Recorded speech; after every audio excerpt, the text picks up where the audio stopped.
বসুন্ধৰা 4.0 আমাৰ ডিচেম্বৰ মাহৰ 25 তাৰিখে আমাৰ লঞ্চ কৰিব আৰু তাৰ আগতে আমি প্ৰায় 2 মাহ ধৰি আমি অসমৰ বিভিন্ন ঠাইত বসুন্ধৰা অ'ত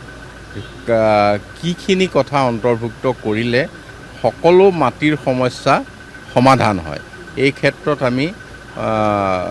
ৰাইজৰো পৰামৰ্শ ল'ম বিষয়াসকলৰ লগতো আলোচনা কৰিম মানে এতিয়ালৈকে আমি বসুন্ধৰা 1, 2, 3ত বহুখিনি কথা অন্তৰ্ভুক্ত কৰিলোঁ মাটিৰ পট্টাও দিলোঁ মিউটেশ্যনো কৰিলোঁ কৰাৰ পিছতো আমি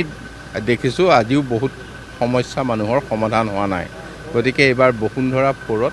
আমি গোটেইখিনি সমস্যা সমাধান হ'ব পৰা এটা আঁচনি আমি প্ৰস্তুত কৰিবলৈ ওলাইছোঁ মাটিৰ পট্টাটো আমি 3,50,000টা পৰিয়ালক